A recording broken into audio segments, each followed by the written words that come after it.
Friends, ಎಲ್ರಿಗೂ ನಮಸ್ಕಾರ. ಎಲ್ಲರೂ ಹೇಗಿದ್ದೀರಾ? ಎಲ್ಲರೂ ಚೆನ್ನಾಗಿದ್ರೆ ಅಂತ ಭಾವಿಸ್ತೀನಿ. ಇವತ್ತು ನಾನು ನಿಮ್ಮ ಜೊತೆ ಒಂದು ರೆಸಿಪಿನ ಶೇರ್ ಮಾಡ್ಕೊತಾ ಇದ್ದೀನಿ. ತುಂಬ ಚೆನ್ನಾಗಿ ಬರುತ್ತೆ. ನೀವು ಕೂಡ ಮನೇಲಿ ಟ್ರೈ ಮಾಡ್ಬೋದು. ಒಂದ್ಸಲ ಟ್ರೈ ಮಾಡಿ ಹೇಗಿದೆ ಅಂತ ಕಮೆಂಟ್ ಮಾಡಿ ಆಯಿತಾ. ಸೊ ಇದು ಸಣ್ಣ ರವೆ, ಓಕೆನಾ? ಸಣ್ಣ ರವೆನ ನೆನೆಸಿಟ್ಕೊಂಡಿದ್ದೆ. ಸೊ ಅದಕ್ಕೆ ಕ್ಯಾರೆಟ್ ತುರಿ, ಈರುಳ್ಳಿ, ಜೀರಿಗೆ, ಕರಿಬೇವು, ಹಸಿಮೆಣಸು, ಉಪ್ಪು ಮತ್ತು ಕಾಯಿ ತುರಿನೇ ಆ್ಯಡ್ ಮಾಡಬೇಕು. ಕೊತ್ತಂಬರಿ ಸೊಪ್ಪು ಇರಲಿಲ್ಲ, ಸೊ ನಾನು ಹಾಕಿಲ್ಲ. ನೀವು ಕೂಡ ಕೊತ್ತಂಬರಿ ಸೊಪ್ಪನ್ನು ಹಾಕಿ, ತುಂಬಾ ಟೇಸ್ಟಿಯಾಗಿ ಬರುತ್ತೆ. ಸ್ವಲ್ಪ ಶುಗರ್, ಸಕ್ಕರೆ, ಓಕೆನಾ? ಇದಿಷ್ಟನ್ನು ಹಾಕ್ಕೊಂಡು ಒಟ್ಟಿಗೆ ಮಿಕ್ಸ್ ಮಾಡಬೇಕು. ಹಾಫ್ ಆನ್ ಅವರ್ ಅಥವಾ ಒಂದು 10-15 ಮಿನಿಟ್ಸ್ ಬಿಡಬೇಕಾಗತ್ತೆ, ಓಕೆನಾ? ಅದು ಚೆಂದಾಗಿ ನೆಂದ್ಕೊಂಡ್ರೆ ಒಳ್ಳೆ ಚೆನ್ನಾಗಿ ಬರುತ್ತೆ ರವೆ ರೊಟ್ಟೆ. ಒಂದ್ಸಲ ನೀವು ಟ್ರೈ ಮಾಡಿ, ಹೇಗೆ ಬರುತ್ತೆ ಅಂತ ಕಮೆಂಟ್ ಮಾಡಿ ಆಯಿತಾ.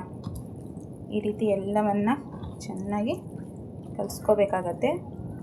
ಈ ರೀತಿ ಇರಬೇಕು, ತಟ್ಟೋ ರೀತಿ ಹದಕ್ಕೆ ಇರಬೇಕು, ಓಕೆನಾ? ಈಗ ತಟ್ಟಬೇಕು, ಆ ರೀತಿ ಇರಬೇಕು ಹದ, ಓಕೆನಾ? ಈ ರೀತಿ ನಾನು ಮಾಡಿ ಇಟ್ಕೊಂಡಿದ್ದೀನಿ. ಸೊ ಇವನ್ನ ಆಯಿಲ್ ಹಾಕಿ ತವ ಮೇಲೆ ಹೇಗೆ ಹಾಕೋದು ಅನ್ನೋದನ್ನು ತೋರಿಸ್ತೀನಿ. ತುಂಬಾ ಟೇಸ್ಟಿಯಾಗಿ ಬರುತ್ತೆ. ಇವಾಗ ಮಳೆಗಾಲಕ್ಕೆ ಈವ್ನಿಂಗ್ ಸ್ನ್ಯಾಕ್ಸಲ್ಲಿ ಕೂಡ ಮಾಡ್ಕೋಬೋದು ನೀವು.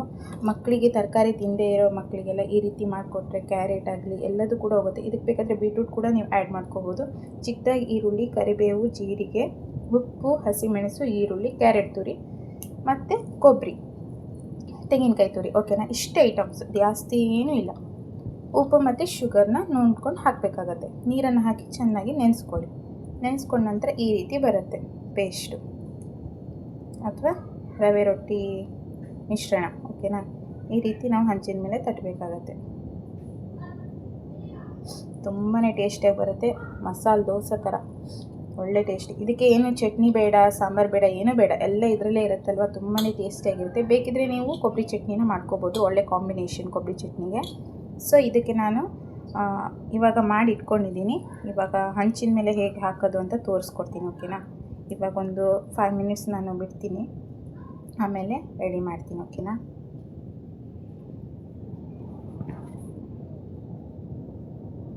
ನೋಡಿ ಎಷ್ಟು ಕಲರ್ಫುಲ್ಲಾಗಿ ಕಾಣ್ತಾ ಇದೆ ಅಲ್ವಾ? ಕೇಸರಿ, ಬಿಳಿ, ಹಸಿರು ತುಂಬಾ ಚೆನ್ನಾಗಿ ಕಾಣುತ್ತೆ. ಕರಿಬೇವು ನೀವು ಎಷ್ಟು ಹಾಕ್ತೀರೋ ಅಷ್ಟು ಟೇಸ್ಟಿಯಾಗಿ ಬರುತ್ತೆ. ತಿನ್ನುವಾಗ ಬಾಯಿನಲ್ಲಿ ಸಿಗುತ್ತಲ್ವ ಎಲ್ಲ ಇಂಗ್ರೀಡಿಯೆಂಟ್ಸ್ಗಳು, ತುಂಬಾ ಚೆನ್ನಾಗಿರುತ್ತೆ. ಮತ್ತು ಕ್ರಿಸ್ಪಿಯಾಗಿ ಮಾಡಿಕೊಂಡ್ರೆ ಇನ್ನೂ ಚೆನ್ನಾಗಿ ಬರುತ್ತೆ ಆ ರವೆ ರೊಟ್ಟಿ. ಮಕ್ಕಳಿಂದ ಹಿಡಿದು ದೊಡ್ಡವರಿಂದ ತುಂಬ ಇಷ್ಟಪಟ್ಟು ತಿಂತಾರೆ. ನೀವು ಒಂದ್ಸಲ ಮಸ್ಟ್ ಟ್ರೈ ಇಟ್ ಅಂತ ಹೇಳ್ತೀನಿ. ಟ್ರೈ ಮಾಡಲೇಬೇಕು ನೀವು, ಓಕೆನಾ? ಬನ್ನಿ ನೆಕ್ಸ್ಟ್ ಏನು ಮಾಡೋದು ಅಂತ ತೋರಿ. ಇವಾಗ ಹಂಚನ್ನು ಕಾಯಕ್ಕಿಟ್ಟಿದ್ದೀನಿ ಫ್ರೆಂಡ್ಸ್. ಇವಾಗ ಹಂಚು ಕಾದಿದೆ. ಇವಾಗ ಸ್ವಲ್ಪ ಆಯಿಲನ್ನು ಅದಕ್ಕೆ ಹಾಕಬೇಕಾಗತ್ತೆ. ಆಯಿಲನ್ನು ಹಾಕಿ ಫುಲ್ ಸ್ಪ್ರೆಡ್ ಮಾಡಬೇಕು. ಫುಲ್ ಸ್ಪ್ರೆಡ್ ಮಾಡಿದ ನಂತರ ಇವಾಗ ನಾವು ಕಲಸಿಟ್ಕೊಂಡಿದ್ವಲ್ಲ ಮಿಶ್ರಣ ರವೆದು, ಅದನ್ನು ಹಾಕ್ಕೊಳ್ಳೋಣ. ಮೀಡಿಯಮ್ ಆಯಿಲ್ ಇದರಲ್ಲಿ ಇಟ್ಕೊಳ್ಳಿ, ಸ್ಲಿಮ್ಮಲ್ಲಿ ಇಟ್ಕೊಳ್ಳಿ. ಇಲ್ಲಾಂದರೆ ಕೈ ಸುಡೋ ಇದು ಇರುತ್ತೆ ಸ್ಟಾರ್ಟಿಂಗ್ ಮಾಡೋರಿಗೆ. ಇಲ್ಲಾಂದರೆ ಬಾಳೆ ಎಲೆಯಲ್ಲಿ ರೌಂಡ್ ಶೇಪ್ ಕಟ್ ಮಾಡಿಕೊಂಡು ಕೂಡ ಸ್ವಲ್ಪ ಆಯಿಲ್ನ ಹಾಕಿ ಮಾಡ್ಕೋಬೋದು. ಈ ಕರಾವಳಿಯಲ್ಲೆಲ್ಲ ನಮ್ಮ ಸೈಡಲ್ಲೆಲ್ಲ ಈ ರೀತಿ ಮಾಡ್ತಾ ಇರ್ತಾರೆ. ಅಂದರೆ ನಮಗೆ ಅಷ್ಟೇನು ಇದಾಗಲ್ಲ, ಗೊತ್ತಾಯ್ತಾ? ಸೊ ಫಸ್ಟ್ ಟೈಮ್ ಮಾಡೋರಿಗೆ ಸ್ವಲ್ಪ ಕಷ್ಟ ಆಗ್ಬೋದು ಅಂತ ಅಂದ್ಕೊತೀನಿ. ಸೊ ನೀವು ಬಾಳೆ ಎಲೆ ಸಹಾಯದಿಂದ ಮಾಡ್ಕೊಬೋದು. ಅಲ್ಲಿ ತಟ್ಕೊಂಡು ಆಮೇಲೆ ಹಂಚಿನ ಮೇಲೆ ಹಾಕ್ಬೋದು ಡೈರೆಕ್ಟಾಗಿ. ಸೊ ಈ ರೀತಿ ಸ್ಪ್ರೆಡ್ ಮಾಡಿಕೊಂಡು ನೀಟಾಗಿ ತೆಳ್ಳಗೆ ರೌಂಡ್ ಶೇಪಲ್ಲಿ ಎಷ್ಟು ಚೆನ್ನಾಗಿ ಕಲರ್ಫುಲ್ಲಾಗಿ ಕಾಣ್ತಿದೆ ಗೊತ್ತಾ? ಹಾಗೆ ಅದಕ್ಕೆ ಮೇಲೆ ಎಣ್ಣೆನ ಹಾಕ್ಕೊಂಡ್ಬಿಟ್ರೆ, ಎಣ್ಣೆನ ಹಾಕಿ ಮುಚ್ಚಿಡಬೇಕು. ಸೊ ನೋಡಿ ಈ ರೀತಿ ನಾನು ಮಾಡ್ಕೊಂಡಿದ್ದೀನಿ. ಎಲ್ಲ ಫಸ್ಟ್ ಟೈಮ್ ನನ್ನ ಚಾನಲ್ನ ನೋಡ್ತಾ ಇದ್ದೀರಾ, ವಿಡಿಯೋ ನೋಡ್ತಾ ಇದ್ದೀರಾ, ದಯವಿಟ್ಟು ಫುಲ್ ವಿಡಿಯೋ ನೋಡಿ ಸಪೋರ್ಟ್ ಮಾಡಿ. ಹಾಗೆ ನನ್ನ ಚಾನಲ್ನ ಸಬ್ಸ್ಕ್ರೈಬ್ ಮಾಡ್ಕೊಡೋದನ್ನ ಮಾತ್ರ ಮರಿಬೇಡಿ. ಇದೇ ರೀತಿ ಸಪೋರ್ಟ್ ಮಾಡ್ತಾಯಿರಿ ಫ್ರೆಂಡ್ಸ್. ವಿಡಿಯೋ ನೋಡ್ತಾಯಿರಿ ಅಂತ ಕೇಳ್ಕೊತೀನಿ. ನೋಡಿದ್ರಲ್ವ ಈ ರೀತಿ ಮಾಡಿಕೊಂಡು ಫುಲ್ ಎಣ್ಣೆನ ಹಾಕೋಬೇಕಾಗತ್ತೆ ಸೈಡಲ್ಲಿ ಲೈಟಾಗಿ. ಆಮೇಲೆ ಮುಚ್ಚಿಟ್ಬಿಡಿ ಒಂದು 2 ಸೆಕೆಂಡ್ಸು. ಸ್ವಲ್ಪ ಇವಾಗ ಹೈ ಫ್ಲೇಮಲ್ಲಿ ಇಟ್ಕೊಳ್ಳಿ, ಫುಲ್ ಎಲ್ಲ ಕಡೆ ಬೇಯಬೇಕಲ್ವಾ, ಅದಕ್ಕೋಸ್ಕರ. ಸೊ ನೋಡಿ ಈ ರೀತಿ ಆಗಿದೆ. ಇವಾಗ ಇದನ್ನು ಮಡಚಿ ಇನ್ನೊಂದು ಸೈಡಲ್ಲಿ ಬೇಯಿಸ್ಕೊಳ್ಳೋಣ. ನೀವು ಸಣ್ಣದಾಗಿಟ್ಟು ರೋಸ್ಟ್ ಕೂಡ ಮಾಡ್ಕೋಬೋದು, ಇಲ್ಲಾಂದರೆ ಹಾಗೆ ನಾರ್ಮಲಾಗಿ ಸ್ವಲ್ಪ ಇಲ್ಲಿ ಸಾಫ್ಟಾಗಿ ಅಂದರೂ ಕೂಡ ಇದೇ ರೀತಿ ಕೂಡ ಮಾಡ್ಕೊಂಡು ತಿನ್ಕೋಬೋದು. ತುಂಬ ಅಂದರೆ ತುಂಬ ಟೇಸ್ಟಿಯಾಗಿರುತ್ತೆ, ಒಳ್ಳೆ ಇರುತ್ತೆ. ಈರುಳ್ಳಿ ಎಲ್ಲ ಬಾಯಿಗೆ ಸಿಗ್ತಾ ಇರುತ್ತೆ. ಕರಿಬೇವು, ಈರುಳ್ಳಿ, ಹಸಿಮೆಣಸು ಸೂಪರಾಗಿರುತ್ತೆ. ತರಕಾರಿ ತಿಂದಿರೋ ಮಕ್ಕಳು ಕ್ಯಾರೆಟನ್ನು ಕೂಡ ಇದರಲ್ಲಿ ಹಾಕಿದ್ರೆ ಏನೂ ಗೊತ್ತಾಗಲ್ಲ, ಚೆನ್ನಾಗಿ ತಿಂತಾರೆ ಖುಷಿಯಿಂದ. ನೋಡಿದ್ರಲ್ವ, ಇದೇ ರೀತಿ ಮಾಡ್ಕೊಳ್ಳೋದು. ನೀವು ಟ್ರೈ ಮಾಡಿ ಹೇಗಿದೆ ಅಂತ ಕಮೆಂಟ್ ಮಾಡಿ, ಆಯಿತಾ ಫ್ರೆಂಡ್ಸ್.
ಇದೇ ರೀತಿ ಫುಲ್ ಎಲ್ಲ ಕಡೆ ನೀಟಾಗಿ ಬೇಯಿಸ್ಕೊಂಡ ನಂತರ ಫುಲ್ 2 ಸೈಡು ತೆಗೆದಿಟ್ಕೊಂಡು ಹೀಗೆ ಒಂದೊಂದು ನಂತರ ಒಂದನ್ನು ಮಾಡಿಕೊಳ್ಳಿ.